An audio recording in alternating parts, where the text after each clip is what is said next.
Hi, my name is Gibson, and I'm the creator of the Personal Development School. This is your daily breakthrough video, and in this video, I'm going to talk about the 5 biggest challenges for the dismissive avoidant attachment style to overcome. So these are not necessarily the 5 biggest things to reprogram, but these are the things that the dismissive avoidant tends to have the most resistance to on their healing journey, when these things are absolutely necessary in order to reprogram and become securely attached. So you may not love all 5 of these things, but these things are going to be really important for healing, for growth, and so that you can truly thrive in all different areas of life. Because as we know, our attachment style doesn't just show up in our romantic relationships or friendships, but also in our career relationships and our family relationships and with everybody we meet, and it really forms a part of our worldview about people as well. So number 1 is getting back into touch with your own emotions. And it's really important to note that, even though you may have belief patterns that say emotions are bad or they're weak or they make me vulnerable or they're not good, emotions are always giving you really important feedback. They're a feedback loop. And when you can discover what feedback they're giving you and what's out of alignment that needs fixing or adjusting, like what need has to be met or how you can think differently about a situation that's bothering you, these things are what make your emotions some of the most empowering things that you could ever ask for, because they're constantly letting you know and poking at you so you can kind of wake up and realize if something isn't going quite right. So listening to your emotions is huge, and getting back in touch with them and practicing emotional awareness through things like body scans, through things like recognizing and practicing actually like denumbing, unnumbing in a way from like your own emotions by getting in touch with the sensations in your body, some of the patterns of emotions you feel, reprogramming your body to like listen to your emotions, to be in touch, to notice where you feel emotions, and just doing practicing work to actually get back in touch with those emotions and sensations themselves is huge for dismissive avoidance. Number 2 is to stop avoiding yourself and escaping into things. So this is like learning to be more present in your life. Dismissive avoidants are usually escaping into things, into that book, into that video game, into that television show, into the food they're snacking on, into, it's like distraction after distraction. And it's really distraction from your own feelings a lot of the time.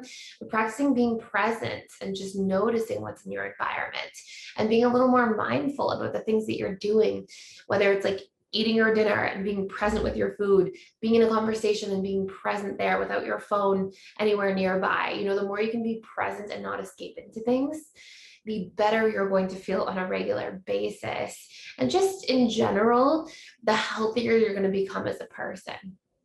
Number 3 is practicing being vulnerable to other people.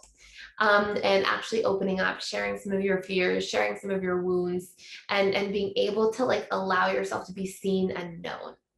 Number 4 is practicing communicating more transparently.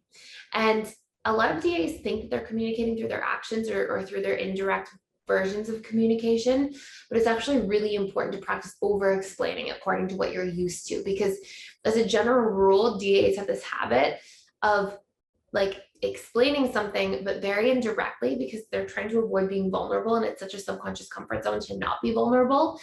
So they'll say things like, let's say somebody says to you as a DA, do you want to be in a relationship or not? We've been speaking for a year and, things are sort of getting back on track. Like, I need to know, can you let me know?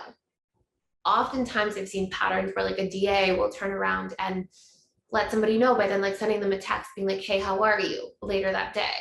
And to the DA, it's like very sweet because they think that they're communicating directly. They're like, well, I reached out after that conversation happened, so obviously I'm interested. But to the other person, unless you're literally saying, yes, I am interested in being in a relationship, then that communication can be really misconstrued. It can be like, oh, the person doesn't really know what they want because they didn't communicate directly. So the more you can over explain, like when you think you're explaining something, the more you can practice pausing and being like, was I completely direct and 100% clear on what I was saying? And the more you can practice over explaining a little bit, you'll see it does wonders for your relationship. People become less critical, they take things the wrong way less often, and they respond negatively back less often.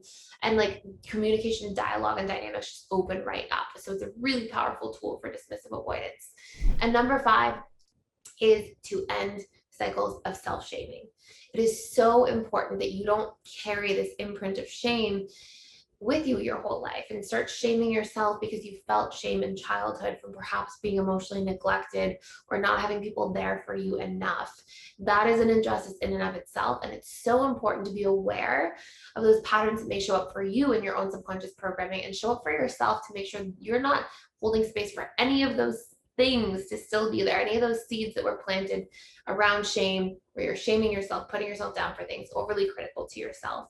It's really important that you keep those things at bay. You do the reprogramming work, you're kind to yourself, forgiving, accepting of yourself, proud of yourself, and that those emotional imprints really start to equilibrate and outweigh any cycles of self-shaming. Because nobody deserves to feel like that on a regular basis. So if you want to do a deeper dive into a lot of like reprogramming of your attachment style, we have a really in-depth dismissive avoidant reprogramming attachment style course. You can check that out in the 7-day free trial on the website. And I will put a link for that in the description box below. So that's it for today. Thank you so much for being here and for watching. Please like, share, and subscribe if you haven't already, and I will see you in the next video.